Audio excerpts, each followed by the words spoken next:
upon weeks, the Midnight Rockers have been coming out here telling the people how great we are, being the two-time AWA World Tag Team Champions. But you know, after our very successful title defense against the Rock and Roll Express, there's no sense in saying that, because now we speak for ourselves. You know, these belts speak for themselves. The Midnight Rockers are, without a doubt, the #1 team in the world of professional wrestling. You know, in our first title reign, the Midnight Rockers didn't quite have everything going. We didn't know exactly what we wanted. But in our second one, we've got it all together, and it's nothing but straight ahead for the Midnight Rockers. You know, Marty, when I was a real small kid, I can remember watching guys like Larry the Axe Hennig and Harley Race when they were the world champions. Guys like Ray Stevens and Nick Bockwinkel. And those guys used to do everything in the world to keep their belts. You know, I've been thinking what you and I have been through to get these belts. You know, these belts have become our lives. These things are the most important things. I'd sell my own mother down the river if I could still be the world champions, I guess is what I'm trying to say. You know, my friends, I never liked them anyway. These belts are what are most important to the Midnight Rockers, and it's about time we start proving to everybody just exactly how serious we are. You know, Jeff Jarrett and Billy Travis, they come up all lily white, thinking that they can just walk up and get a title shot with the Midnight Rockers. You know, we haven't been in the sport of professional wrestling that long, but in the short time we have been up and down the roads, we've been kicked, we have gone through everything there is to go through. And then you guys come along and you think you deserve a world title match. Well, personally, I don't think you guys deserve the time of day from us. But you know what? Being the kind of guys we are, we're going to give you the match that you're asking for. But we're not just going to wrestle you. We're coming out, we're going to beat you two punks up like you've never been beaten up before. What are you reading? Oh, I'm just reading this article here talking about how good we are, like we say. And this particular expert here couldn't believe how easily we handled the Rock and Roll Express. The big build-up, the Rockers against the Rock and Roll Express, who come out the champions. And it's like you said, it's time to start hurting people.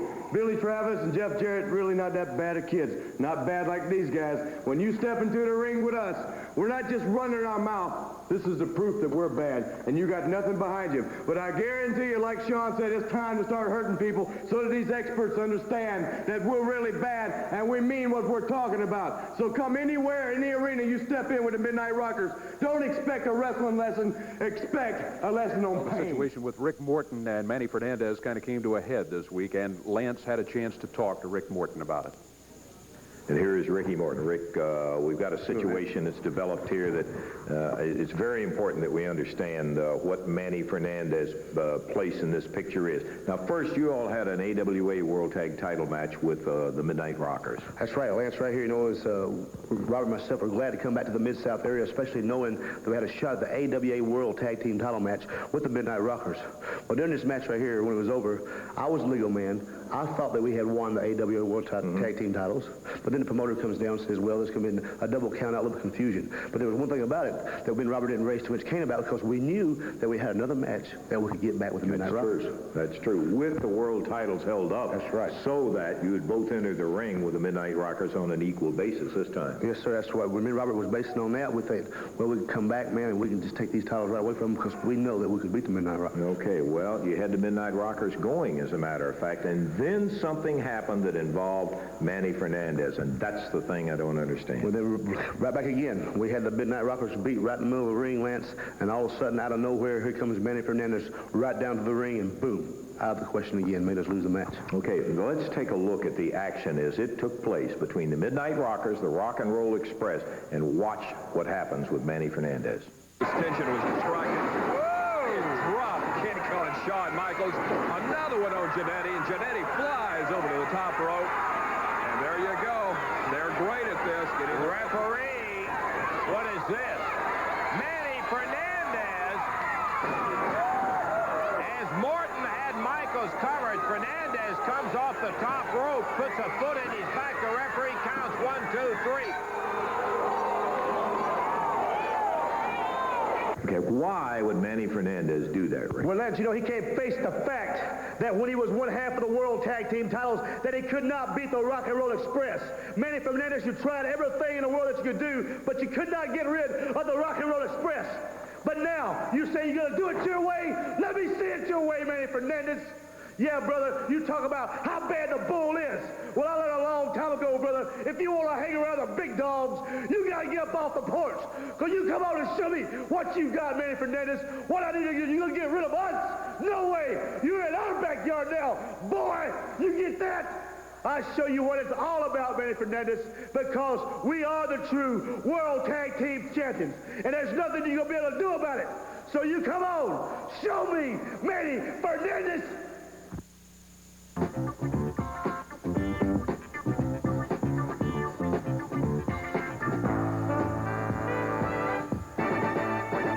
Okay, we just will get him in here and get our next one going.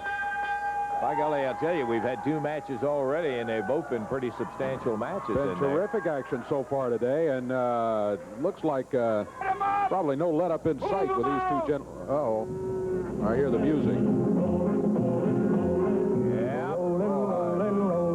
That indicates that Oil Trough, Texas, #1 citizen, along with 4-time co-holder of the World Tag titles, Ricky Morton and Dutch Mantell, make their appearance.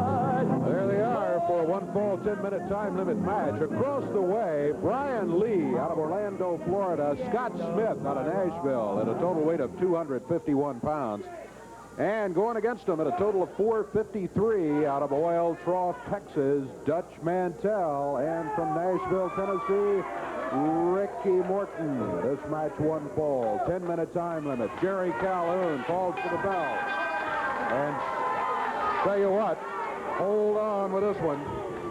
Brian Lee, we've seen him wrestle many, many times, and of course, everyone's familiar with Dutch Mantell and Ricky Morton. Well, Brian, while he didn't hold it the longest of anybody, he was at one time the CWA heavyweight champion, and so you know he's got to have something going for him. Absolutely. Dutch is finding it out right now. Hey, come on, Dutch, get back in the ring where you're supposed to be. Boy, what an attitude. Well, you got a nasty disposition. That's the only thing I can tell you. I know that will keep you awake all night. Somebody says something like that about you, he couldn't care less. Brian Lee, nice reverse. Boy, and he took it with authority, too. Brian's a big kid. He's got all the physical attributes in the world, Dave. Yeah. Tag on Rick. Very tall, good athlete. Rick Morton coming in.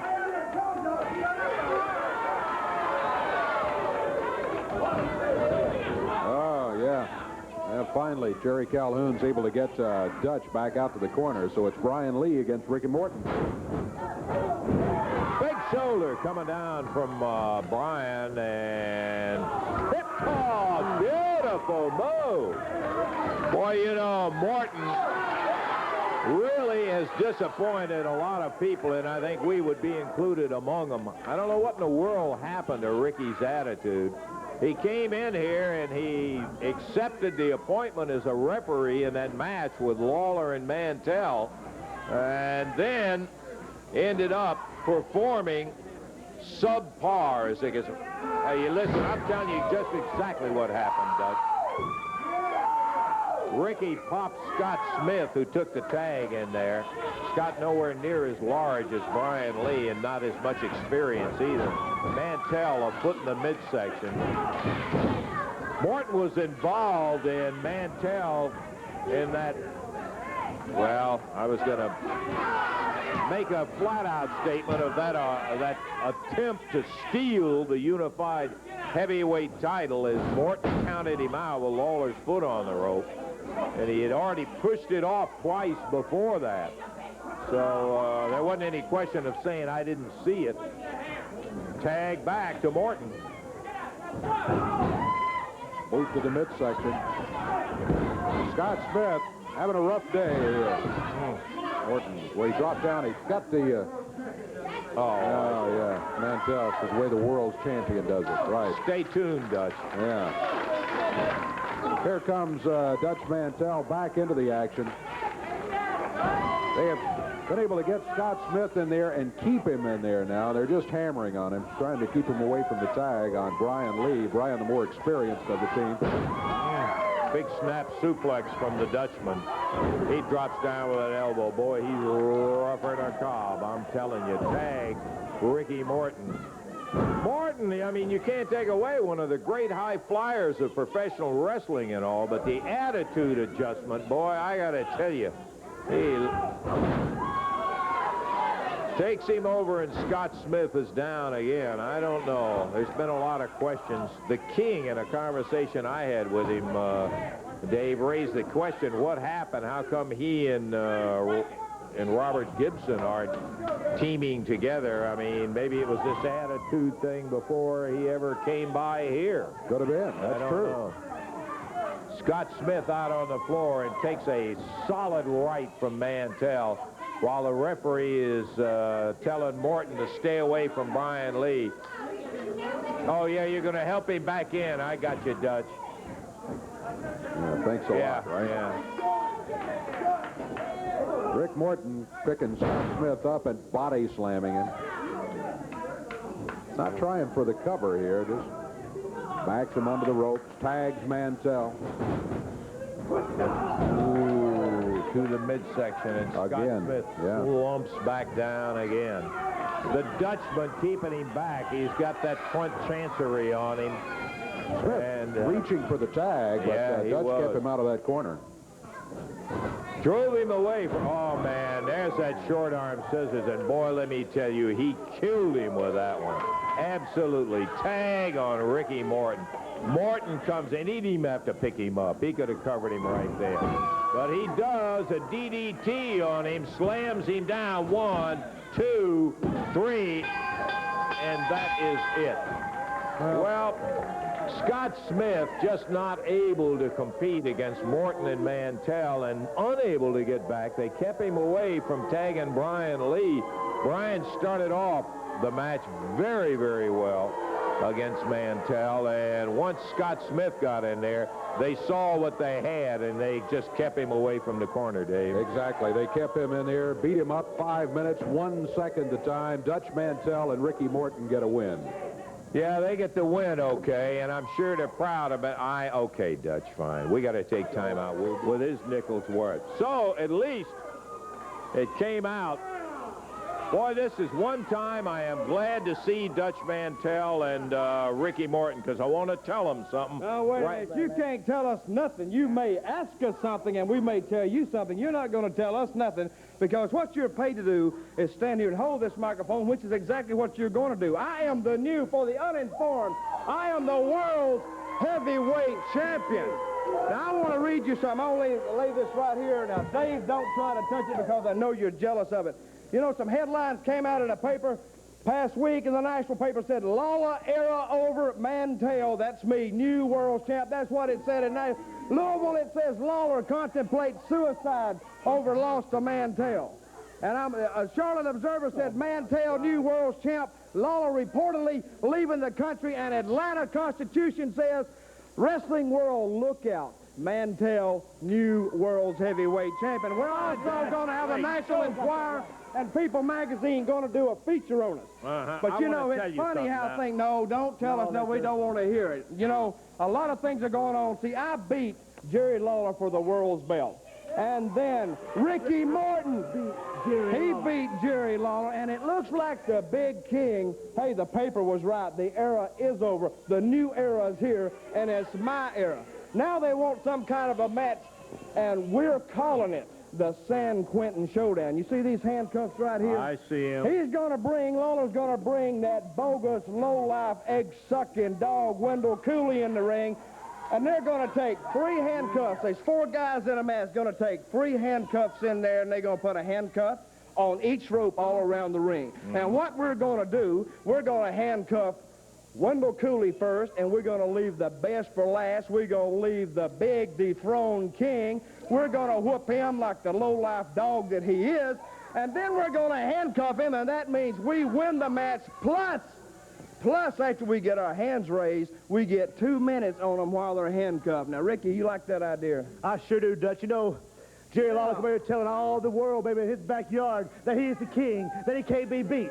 Well, we proved to you, Jerry Lawler, last week when Dutch Mantell, myself, beat you and Wendell Coolidge. We showed you what it was all about. Well, this week, brother, it's going to be your time to see what you can do with us. But you see, when it comes right down to nitty-grit, Dutch Mantell, Rick Morton don't take no. Ooh-wee. Yeah, well, you guys just better stand here and listen, because I got something to tell you that you're going to be interested in. I'm telling you now, don't go running off. I got something to tell you in here that's very important, and it involves all going, hey, what can you do? Did I try to tell them or didn't I? Try to tell them. I tried to tell them it had to do with the championship belt, and they wouldn't listen. Let me get that out. We won't have any of that. There you go. I was going to tell them it had to do a lot with some big money involved in it, too, but they wouldn't listen, would they? No, they wouldn't do it. So I guess maybe that what we'll just have to do is share the big news. Oh, yeah. I think they heard the word money. Yeah, money, they heard money. Not money. I know what it is. It's a personal appearance that you want us to make us something for Well, the big that's money. not Ricky, exactly- what do we charge? $5,000. Well, that's not exactly what I had in mind. What I wanted to do... You said something about money. Now, I ain't got all day. Yeah, I know. I said something about money, and I I'm said the something world about champion. that. I'm going to ask Mr. Coffey, if he is out there, please bring in the official communication. We have heard from the Championship Committee of the Unified Heavyweight title, and Mr. Guy Coffey. Thank you, Guy. Here, let me read this to him out here. Okay. What has he got? He is the representative of the CWA with Big deal. Hey, big deal. Will you just What say, is it? all right, I'm going to tell you what it has to say to CWA officials. This letter is to inform you that the World Championship Committee has reviewed the tape of the title match between Jerry Lawler and Dutch Mantell, in which Ricky Morton was the special referee. After careful consideration, the Championship Committee has ruled that Dutch Mantell's victory be overturned and nullified. Wait a minute, that's not all. Wait a minute. And that the championship revert back to Jerry Lawler immediately. Hey, wait a minute. Dutch Mantell is instructed to relinquish the world belt to the representative on hand, and furthermore, for his part in what was an obvious collusion, Ricky Morton has been fined $5,000. Hey, that's what it is. It has it right there. You heard what it says. It comes from the Championship Committee. Guy, that's the official communication. I ain't giving it to nobody. Give him the belt. You heard what it said. Right here, you read this right here. It said, you will turn over the belt to me right now. Right You there. read that right there? That's what it says right there. Instructed to relinquish it immediately. It says right there, read it. Can't you Let me see it? show It you says- something here. Hey, You see come this on, right Dutch. here? Now, don't start that stuff. Oh, hey, come on. Dutch, will you quit? Come on, Dutch. Now, quit that stuff. You're breaking the guy's glasses up like Hey, that's ridiculous coming in here. Come on, Dutch. You guys, I'm telling you, he's already been fined $5,000.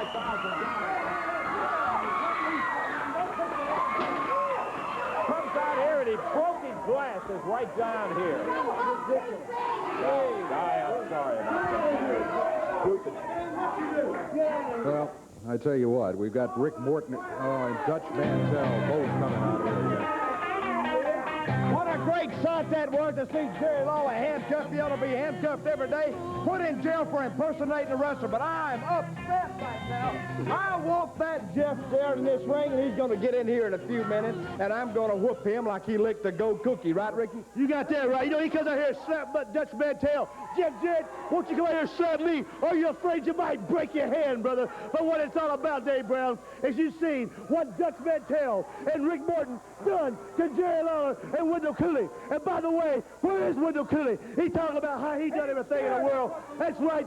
Dutch Mantell beat him very square in the ring, brother, and put him out.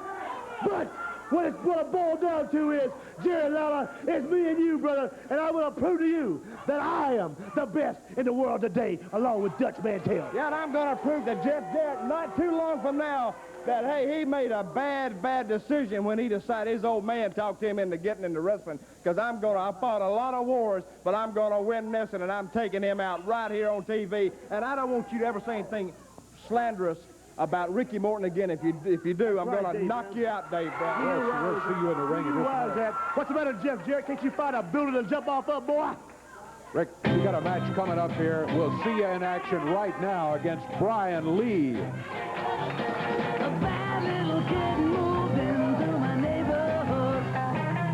This match match is going to be a one-fall, 10-minute time limit match. Hey, and the King is out here by ringside. Referee says get the match started. Rick Morton out of Nashville, Tennessee, going against Brian Lee from Orlando, Florida. One fall, 10-minute time limit. The unified world champion right here at the table joining us. King, pick up the mic and... Dave, I just wanted, I just wanted to come out here. I stand back there. I listened to Ricky Morton run his mouth. And what I just can't help but when I see this kid out here talking like this, I can't help but think back to the day, and it was right in the Mid-South Coliseum in Memphis, Tennessee, that Ricky Morton was wrestling as a single wrestler.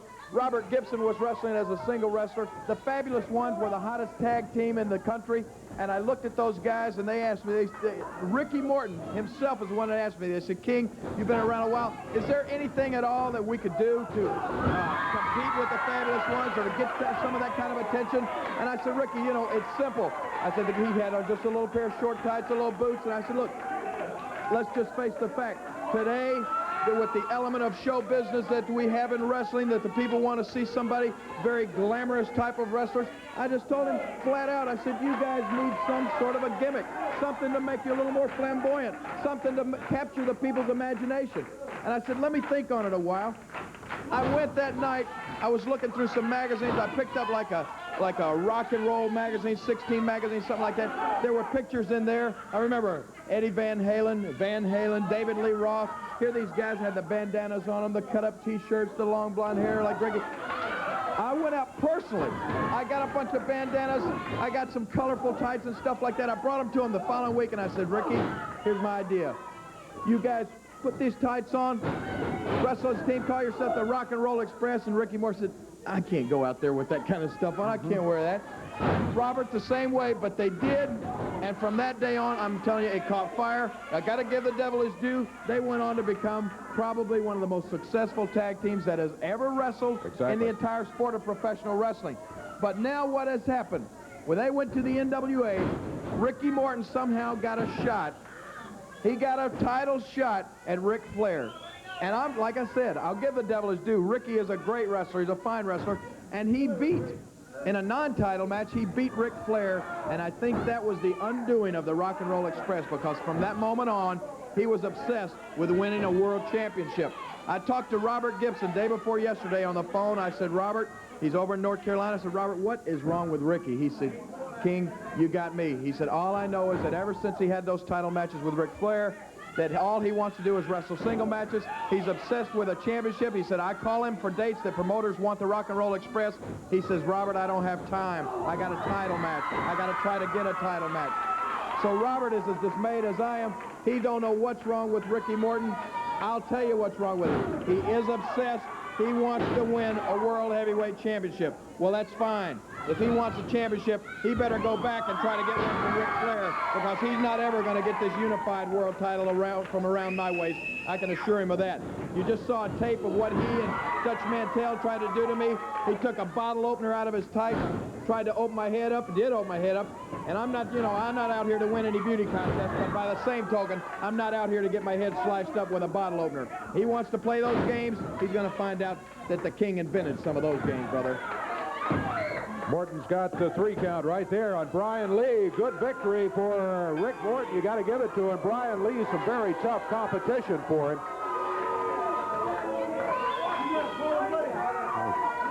See what they're saying, huh? We'll see about it later. We'll take care of it. We'll see. We'll see about it. Rick has... Come on, Rick, you won the match. Take it on out of here now. You don't want none of me, Ricky Morton. You want a lot of me? Well, you're going to get more than you want, brother. Like I said, when you and Dutch Mantell are together, you're real tough. But one-on-one, we're going to see just how tough you are, punk, and you're not going to be tough enough. All right. Well, that match is yet to come with the King and Ricky Morton. We've got an action-packed championship wrestling for you all day long. Keith Eric stepping up into the ring right now. Keith Eric has given some people some very tough battles, including the King. The King with that unified world belt around his waist. He hands it out of the ring. This is a non-title match. Jerry has wrestled this guy before. He heard him coming. One of Eric's favorite tricks is to try to jump you from behind before the bell sounds. Lawler heard him coming across the ring, and he jumped out of his way. Rick Morton is out here. Wait a minute, Dave. Let me tell you something. You know, my good friend Dutch Mantell was back in the back listening to the show a while ago. He told me about some of the things that Jerry Lawler said when he walked out here. Well, I'm going to set this record straight to tell the world what a liar Jerry Lawler is. He says he's the one that started the Rock and Roll Express. But let me tell all these people here out here something. Rick Morton started the Rock and Roll Express. It wasn't Robert Gibson. It wasn't Jerry Lawler. You know, when you get on a roller and you make yourself a great name for yourself, everybody wants to jump on a bandwagon. Everybody wants to take credit for it. Well, Jerry Lawler, you're a liar just like all the rest of these people around here. You didn't do nothing for the Rock and Roll Express except put us behind, make us play second fiddle to everybody around here. But I went out on my own. He said about Robert Gibson. Said he's got title shots. You don't want to call me up for dates, and I'm not making them. Well, that's not true, Jerry Lawler. Some of the shows I didn't make because, brother, it gets hard carrying somebody on your coattail around all your life, trying to get where you are today. I done it the hard way. Nobody gave me nothing. And Jerry Lawler, you're going to find that out, brother. You come out here telling the world how great and how tough you are, but he ain't nothing to me, Jerry. Hey, Brown. Now, Rick, Jerry told us just a totally different story about the whole thing. Like I told you, he's a liar. He didn't take full credit for the thing. He just said it was his idea, and the only reason he related the story is because of the way you've been acting lately. What? Yeah. Oh, Dave Brown, no. Look at he's getting lucky right there. It wasn't his idea. He's a liar. He's a bare-faced liar, and I'm sitting here calling that on national TV. Well, it was Rick Morton that did it. I'm the one that beat Ric Flair. Well, he's not over I'm here. the one that beat the Road Warriors. We won the titles for 4 times. It was Rick Morton that won every match. It wasn't nobody else. It was me. Everything I got, I done it the hard way. Didn't nobody give me nothing. Lawler gets the win. 2 minutes, 2 seconds the time as he defeats Keith Eric here as Rick Morton. Hey, Lawler, you still lying to the whole world? What? You right here lying. What are you talking about lying? You said that you're the one that started the Rock and Roll Express. You didn't have nothing to do with it, brother. It was my idea, not Robert Gibson. Nobody, mine. Jerry, during your match, he's been saying that everything you said was true. Well, I'll tell you what, let's do then. If you don't think it's true, where's Bob? Bob, we got a telephone over here. Can you get a telephone? Well, I'll tell you what we'll do. Let's call Robert Gibson and get him on the phone, and let's see who Robert says. Let's see who Robert Gibson says gave you the idea for the Rock and Roll Express. You want to do that? Yeah, I like that idea. There's the phone. There we go. Come on. Come on, Rick. That's real good. Yeah. Take the receiver so we can't make the telephone call. Well, that pretty obviously says who's telling the truth right there if he doesn't want you to make the phone call. Let me just say this to Ricky Morton. I give the devil his due. He's a good wrestler, but he's become obsessed with trying to get a hold of that World Heavyweight Championship. Well, son, you want a world title, you better go to one of these other associations or one of these other federations and try to get one of those chump belts, because you're not going to get the unified world championship from the King, I can assure you that. All right. CWA title match.